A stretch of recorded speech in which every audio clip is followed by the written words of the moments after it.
14 साल की लड़की के साथ 14 लोगों ने किया बलात्कार। यह घटना दिल्ली की निर्भया से कम नहीं है। जब आप इस घटना की पूरी सच्चाई को जानेंगे तो आप भी हैरान रह जाएंगे। यह घटना वाकई ही अपने आप में एक बहुत बड़ी दिलचस्प घटना है। कैसे कोई लोग आजकल के ज़माने में किसी के ऊपर भरोसा करके घटना का शिकार हो जाता है। आइए सुनते हैं पूरी कहानी को। मुंबई का एक हॉस्पिटल है जहाँ की 14 साल की लड़की एडमिट है। उस लड़की की देखभाल के लिए लेडी डॉक्टर, पूछताछ के लिए लेडी कांस्टेबल पुलिस अधिकारी जाएगी। अगर कोई साफ़ सफाई करने जाएगा तो लेडी ही जाएगी। उस कमरे के अंदर अगर किसी की एंट्री है तो सिर्फ महिला की। इसके अलावा कोई भी व्यक्ति पुलिस नाम से ना तो वहाँ कोई एंट्री होगी, ना ही पुलिस का वहाँ नाम लिया जाएगा। दरअसल वो लड़की पुरुष नाम से इतना भयभीत है, इतना डरी हुई है कि नाम सामने आते ही लड़की की सांसें ज़ोर ज़ोर से चलने लगती है। उसे लगता है कि जैसे कि वो मर जाएगी। 11 सितंबर की शाम 5 बजे वह लड़की ज़िंदगी की जंग लड़ रही थी। सांसें उसकी ऐसे चल रही थी जैसे वाकई उसे बहुत सारी प्रार्थना की ज़रूरत है। दिल्ली की निर्भया से कम नहीं यह घटना है। उसके साथ भी कुछ ऐसा ही हुआ है। उससे ज़्यादा कहें तो कम नहीं है, ज़्यादा कह सकते हैं पर कम नहीं है। नमस्कार, आपका स्वागत है मेरे इस चैनल पे। अगर आप नए विजिट कर रहे हैं तो चैनल को सब्सक्राइब कर दें और अपने साथियों और रिश्तेदारों में ज़रूर शेयर कर दें। पुणे सिटी की यह कहानी है। यहाँ का एक थाना है बनवाड़ी थाना। बनवाड़ी क्षेत्र में रहने वाली जिसकी उम्र 14 साल है, उसके माता और पिता किसी नर्सरी में नौकरी करते हैं, काम करते हैं, पेड़ पौधों की रखवाली करते हैं, उनको तैयार करते हैं। ये 31 अगस्त की रात लगभग 10 बजे की बात है। अपने दोस्त से मिलने के लिए पुणे के रेलवे स्टेशन पर पहुँचती है। वहाँ जाकर उस लड़के का इंतज़ार कर रहे थे। रात 10 बज चुके थे पर उसका दोस्त नहीं आया, जिसको लेकर वो बहुत परेशान होने लगी। अचानक ही उस लड़की पर एक ऑटो वाले की नज़र पड़ जाती है। जैसे ही उस ऑटो वाले की नज़र उस लड़की पर पहुँचता है और उससे पूछता है कि तुम क्यों रो रही हो, क्यों परेशान हो, मैं तुम्हारी कुछ मदद कर सकता हूँ। लड़की को एक सहारे की ज़रूरत थी। उसे लगा कि ये जो व्यक्ति है लगभग जिसकी उम्र 30 साल थी, उसने अपनी उस दास्तां को सुना दिया, बता दिया और कहा कि वो अपने घर वालों के बिना मर्जी के, बिना बताए रेलवे स्टेशन आ गई है दोस्त से मिलने के लिए। दोस्त नहीं आया इसलिए वो परेशान है। इतना सुनने के बाद वो ऑटो वाला वहाँ से चला जाता है। करीब 10 मिनट बाद वह ऑटो वाला वापस आता है। उसने कहा कि जिसका तुम इंतज़ार कर रही थी, दरअसल वो लड़का बाहर खड़ा है और वह यहाँ आना नहीं चाहता है। वह शर्मिंदा है अपने किए पर जो लेट हो गया है, इसलिए तुम मेरे साथ चलो, मैं तुम्हें उससे मिला दूंगा। लड़की क्योंकि रो रही थी काफ़ी देर से, उसके पास ना पीने के लिए पानी था, ना आसपास कुछ सुध थी, नहीं पैसे थे, कुछ भी नहीं था उसके पास। उस ऑटो ड्राइवर ने उसको एक बोतल दे दी और उसने पानी पी ली। दोनों साथ साथ बाहर तक चल रहे थे। अचानक से लड़की को चक्कर आ जाता है और वो गजगाकर इससे पहले गिरती, वो लड़का उसे ऑटो तक लेके पहुंच जाता है, उसको बिठा देता है अपने ऑटो में। उसके बाद उसे जंगल की ओर लेके जाता है, जहाँ ले जाने के बाद उसके साथ बलात्कार करता है। कई घंटे तक उसको अपने साथ रखता है। वह 14 साल की लड़की, उसे कुछ होश नहीं था क्योंकि वह नशे में थी। उसे पानी के रूप में कुछ नशीला पदार्थ पिलाया गया था। इसके बाद वह 2 या 3 घंटे बीत जाने के बाद वो ऑटो ड्राइवर एक लॉज में लेके जाता है। एक छोटा सा होटल होता है। उस होटल में जब लेके जाता है, वहाँ से पहले से ही कुछ लड़के, कुछ और युवक इंतजार कर रहे थे। लड़की एक कमरे में जाती है। 31 अगस्त की रात 10 बजे ये वाक़या शुरू होता है और उसके बाद होटल में जाने के बाद, लॉज में जाने के बाद उस लड़की को अंदर कमरे में बंद कर दिया जाता है और उसके पूरे कपड़े को उतार दिया जाता है, यानी कि उसके बदन पर एक भी कपड़ा नहीं था। अब वो लड़की शर्मा रही है, परेशान है और उसके साथ पहले ही बलात्कार हो चुका है। धीरे धीरे उसे होश आता है। तब तक उसके साथ 12 लड़के बारी बारी से रेप कर चुके थे। दिन निकल आता है, दिन भर यही काम चलते रहता है।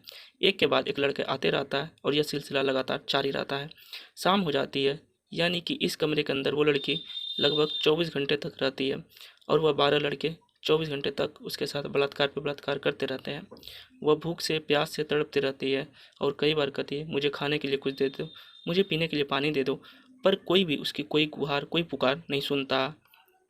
उसकी चीखों की आवाज़ न जाने क्यों उस कमरे से बाहर जा भी रही थी या नहीं, न जाने क्यों वो होटल मालिक या आसपास के लोग सुन ही नहीं पा रहे थे या नज़रअंदाज कर रहे थे।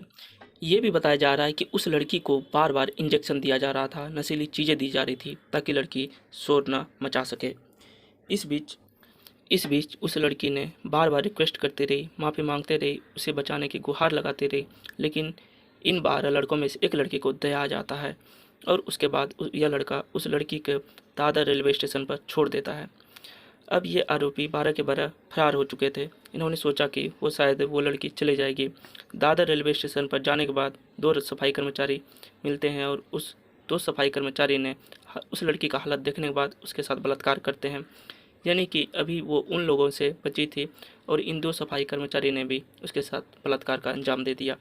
दादर रेलवे स्टेशन के सफाई कर्मचारी ने बलात्कार करने के बाद अपने काफ़ी समय तक अपने पास रखा और एक ट्रेन पर बैठा दिया और इस ट्रेन की दिशा उत्तर की ओर जा रही थी। कई सौ किलोमीटर का सफ़र करते करते लड़की चंडीगढ़ पहुंच जाती है। एक कोने में डरी हुई सहमी सी बैठे रहती है। इस बीच ना जाने कितने लोग आते हैं जाते हैं, लेकिन किसी भी व्यक्ति की नज़र उस लड़की पर पहुंची ही नहीं। वो बहुत बड़ी परेशानी से गुजर रही थी। उसकी परेशानी किसी को दिखाई ही नहीं दी। ये भी किसी ने जानने की कोशिश नहीं की। 48 घंटे से ज़्यादा उसके 12 और प्लस 2 कर्मचारी 14 लोगों ने उसके साथ रेप कर दिया। न जाने क्यों किसी की नज़र उसके ऊपर पड़ी ही नहीं। जैसे ही ट्रेन चंडीगढ़ में जाकर रुकती है, एक जीआरपी का पुलिसकर्मी उधर से निकल रहा था। अचानक उस लड़की को देखकर पल भर में समझ जाता है कुछ तो गड़बड़ है इसके साथ।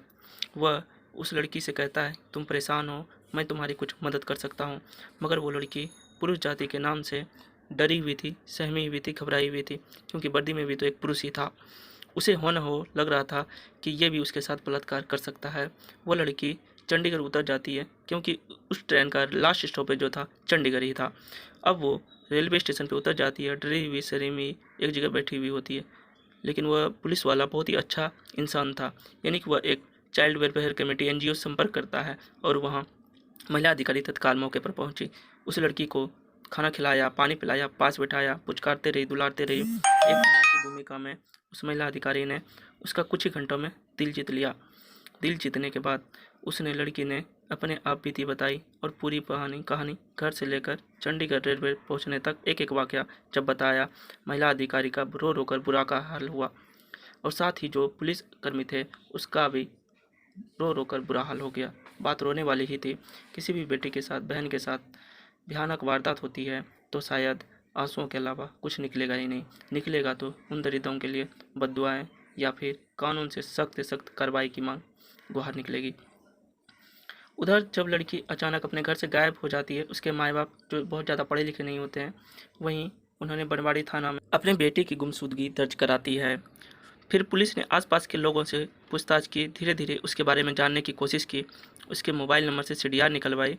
उस एरिया के जितने भी सीसीटीवी कैमरे थे उसके बारे में, उस लड़की के बारे में पता करने की कोशिश की, लेकिन उस लड़की के बारे में कुछ पता ही नहीं चल रहा था। और पता चलता है तो उसके बाद पुलिस ने बड़े ही गंभीरता से, बड़े ही शालीनता से, बहुत ही खूबसूरती से इसकी जांच की है। यानी कि इस पूरी कहानी में पुलिस की जितनी तारीफ़ की जाए उतनी ही कम है।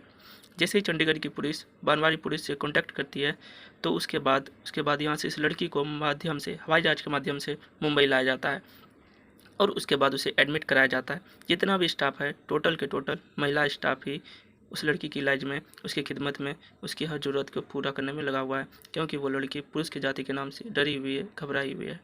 इसके बाद पुलिस ने जब इस मामले की जांच पड़ताल की शुरू की है, 100 से ज़्यादा सीसीटीवी कैमरे को खंगाला गया।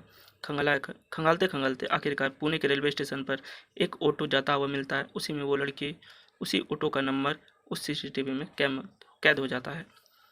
उस आरोपी की उम्र लगभग 30 साल थी और एक एक करके जितने भी लोग थे 12 के 12 लोगों को पकड़ा और उस लड़की ने बताया था, बयान दिया था दादर रेलवे स्टेशन पर। दोनों सफाई कर्मचारी को भी पकड़ा। फिलहाल पुलिस ने इस मामले में 16 आरोपियों की गिरफ्तारी की है, जो इस केस से सीधे सीधे तौर पर जुड़े हुए हैं। मुंबई पुलिस की प्राथमिकता है कि इस मामले को फास्ट ट्रैक कोर्ट में चलाया जाए, ताकि अगले 10 से 12 दिन में या 1 महीने में इसका निर्णय आना चाहिए और जितने भी दिनंदे हैं, जितने भी आरोपी हैं, सबको फांसी की सज़ा कम से कम होनी चाहिए। मैं सैल्यूट करता हूँ उस पुलिसकर्मी को, मैं उस अधिकारी को जो इन सभी केस से जुड़े हुए हैं। जो उस महिला अधिकारी ने उस लड़की का दिल जीता, मैं उनको भी सैल्यूट करता हूँ। तो बने रहिए आप मेरे साथ, और नए हैं तो सब्सक्राइब कर लें और अपने दोस्त, अपने इस तरह की खबरें अपने फैमिली में भी शेयर करें, ताकि उनकी भी आंखें खुले कुछ इन सभी चीज़ों को लेकर, अपने बच्चे को लेकर। आप सभी सुरक्षित रहें और अपने परिवार का ख्याल रखें। जय हिंद, जय भारत।